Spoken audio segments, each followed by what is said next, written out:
The City of Sault Ste. Marie, along with the OLG, recognized the economic impact and benefits of being a host gaming community at yesterday's fireside chat with Mayor Provenzano, hosted by the Sault Ste. Marie Chamber of Commerce. OLG's Director of Municipal and Community Relations, Jake Pastor, presented a check to the city in the amount of $1,491,111, representing proceeds from Gateway Casinos for the 2017-18 fiscal year. To date, the city has received over $28 million in slot revenue for hosting the casino, which actually opened in 1999. Profits for this 2017-18 fiscal year have been reinvested in the community, including assisting with asset management projects for a number of municipal facilities. Fiat Chrysler Automobiles says it plans to cut the third shift at its Windsor assembly plant later this year at a cost of about 1,500 jobs. Company spokesperson Luann Gosselin said the move to end the shift starting September 30th is to better align production with global demand. She said retirement packages will be offered to eligible employees, and Fiat would work to find positions for others. Unifor Local 444 President Dave Cassidy said in a statement that the decision was unexpected. Ontario Premier Doug Ford said his government will fight tooth and nail to protect the jobs in Windsor.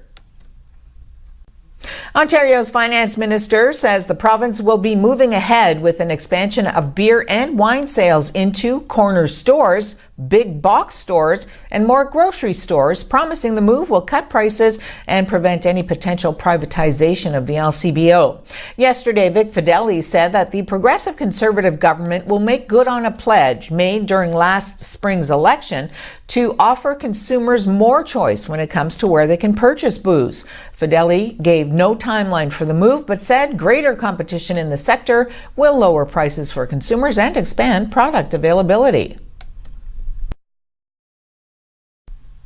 Finance Minister Bill Morneau is acknowledging clouds hovering over various trade talks as Canada struggles to bat down the American tariff wall and the trade war between the United States and China drags on.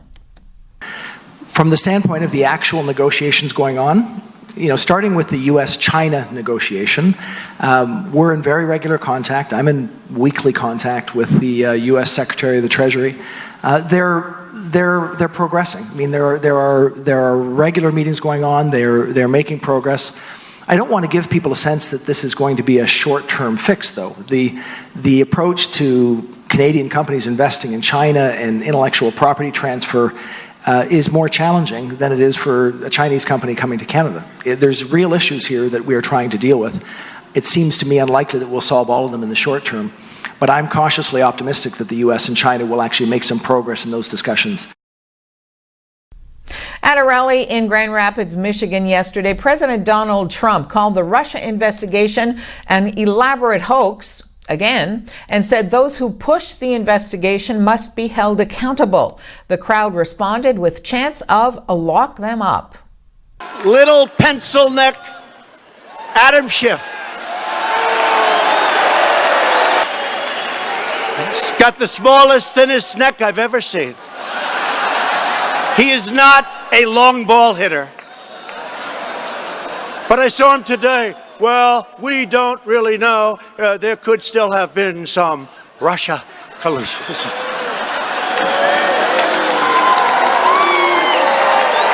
Sick. These are sick people. And all of the current and former officials who paid for, promoted, and perpetuated the single greatest hoax in the history of politics in our country. They have to be, I'm sorry, they have to be accountable.